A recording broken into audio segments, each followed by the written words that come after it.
Hoy vamos a meditar sobre un versículo que nos regala Jesús, salirnos explicando la parábola del sembrador.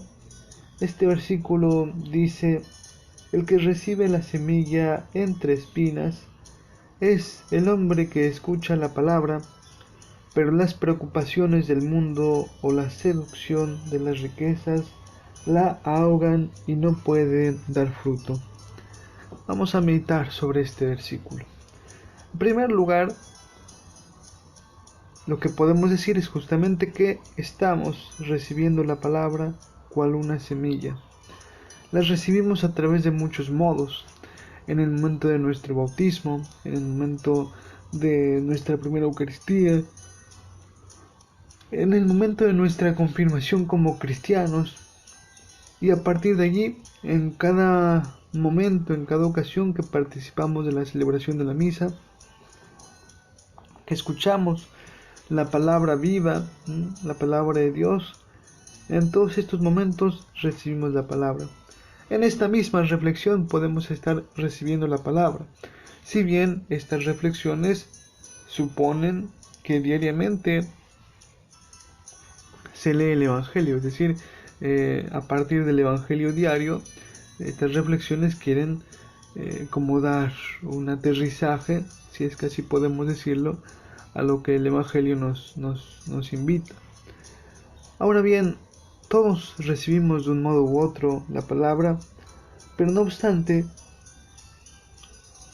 también todos tenemos como ciertos obstáculos o piedras que pueden ser tropiezo para que esta recepción de la palabra no sea plena, para que sea una recepción como con ciertas dificultades que ahoguen esta semilla que quiere germinar en nosotros. Ciertas preocupaciones del mundo, nos dice el Evangelio.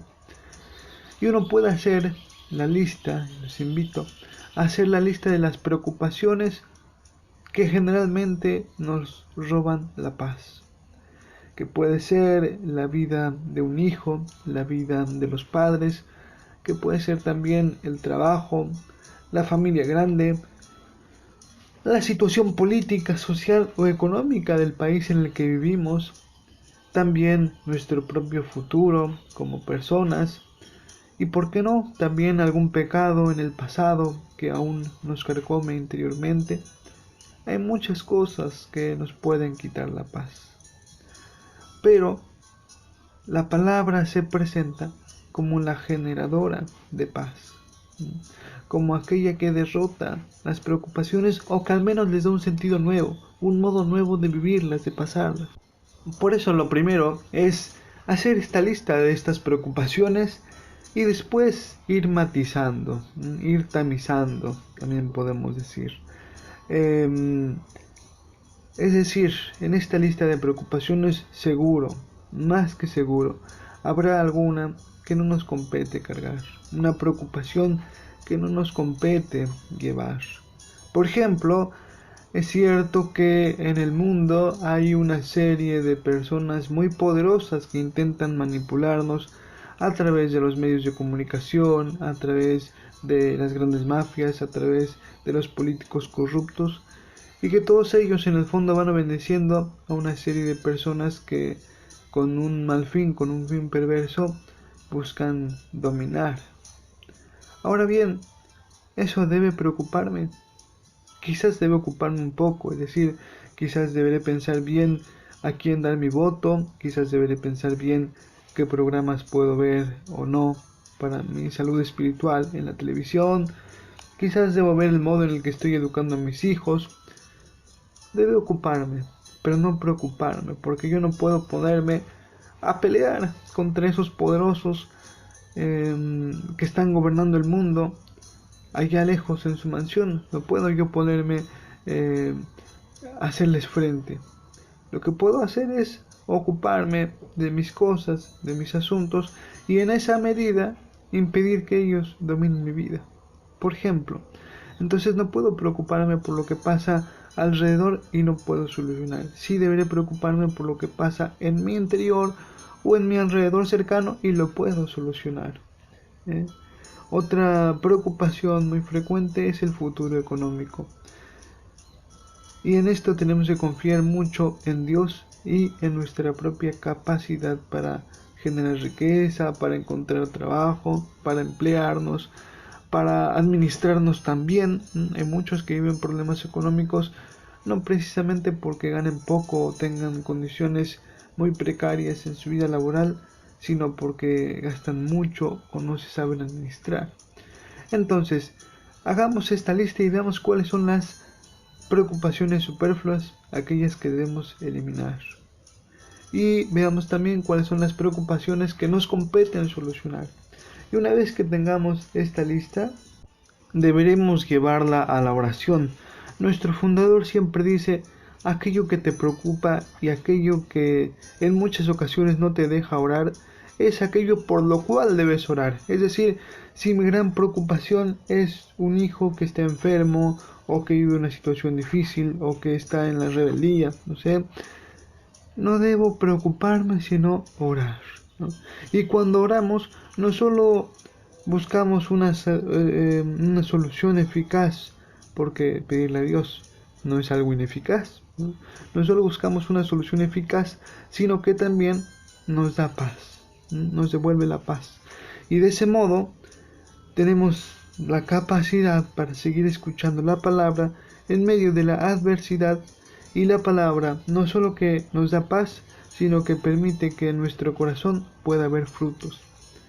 Ahora bien, también puede ocurrir que no solo las preocupaciones me roben la paz y me alejen de la palabra, sino también, y esto es mucho más grave y quizás más extendido, las seducciones de las riquezas de este mundo.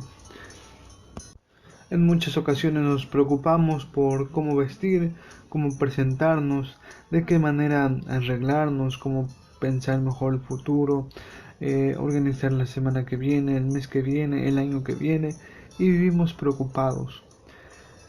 Una anécdota: hace un tiempo yo me había enterado que el creador de Apple, para no perder el tiempo en cosas vanas, se había comprado una veintena de pantalones de mezclilla, de jeans, como se le dice también, y un montón de remeras, de playeras negras. Y ese había sido a partir de entonces su modo de vestir: siempre un jean y una remera negra, siempre el pantalón de mezclilla y la playera negra, para no perder el tiempo. Y cuando yo ponía esto como el gran ejemplo, un hermano me dice: sí, la iglesia fue más inteligente hace mucho tiempo que inventó el hábito para los frailes. Claro, un solo hábito. Y ya, ¿para qué preocuparnos por cosas vanas? Del mismo modo, en nuestra vida hay muchas cosas por las que nos preocupamos, pero que pueden ser o no ser, pueden estar o no estar. Es lo que se le llama, si no recuerdo mal, en mercadotecnia, las necesidades creadas, necesidades que yo mismo me genero para satisfacer mis deseos, mis gustos, mis tiempos libres, pero que en el fondo no las necesito. Quizás para esto sea bueno ir a leer el libro de Colette: todo es vanidad, todo es vanidad. Dice el libro de Colette: hasta mucho estudio es, como lo dice el libro, hastío para la carne, hastío para el cuerpo. Todo lo que hacemos después vuelve al polvo, se desarma, se va, se deshace, pasa como el viento. Ahora bien, alguien podría decir: bueno, si todo esto pasa, no queda otro camino más que la desesperanza o el no hacer nada. No, lo que Dios dice es algo mucho más inteligente que esto. Dice: sí, todo en el mundo es vano, pero yo soy la vida, yo soy la resurrección, yo soy la vida eterna. Y esto lo afirma Pedro: Señor, ¿a quién iremos? Tú tienes palabras de vida eterna. No queremos alejarnos de ti, porque si nos alejamos, perdemos la vida que hemos encontrado. Puesto de este modo, nuestra vida es como aquel encuentro entre dos engranes que giran en direcciones distintas. Llega el momento determinado en el que se encuentran y uno gira hacia abajo mientras el otro gira hacia arriba. Y nuestra vida está representada por los dos. vamos viviendo y muchas cosas de las que hacemos se desarman, vuelven al polvo, se quedan en un papel, se quedan atrapadas en un determinado tiempo, pero también muchas de las cosas que vamos haciendo van construyendo el reino, van hacia arriba. Podemos compararlo también con nuestra vida como el viaje a través de un río sinuoso, en el que la palabra se nos presenta como un ave que sobrevuela por nosotros, por encima nuestro, y que en el momento en el que este río sinuoso se enfrenta con una caída muy fuerte, con una cascada, en la que seguramente en el fondo encontraremos solo nuestra muerte, esta ave que sobrevuela, que nos acompaña, que va con nosotros, nos toma con sus garras y aunque cae la barca en la que íbamos, a nosotros nos levanta en vuelo. Aunque nuestra vida un día termine y se pierda en esa cascada del tiempo, si nos aferramos a la palabra de Dios y permitimos que la palabra genere su fruto en nosotros, seremos como aquel que es tomado por la ave de las garras y que levanta el vuelo, alejándose así de la muerte y alcanzando la vida eterna. Que el Señor nos conceda entonces no preocuparnos ni por lo que nos preocupa en verdad, pero que quizás no podemos solucionar, que seguramente Él lo solucionará, y que tampoco nos preocupemos por las riquezas, por lo vano, porque todo aquello se irá.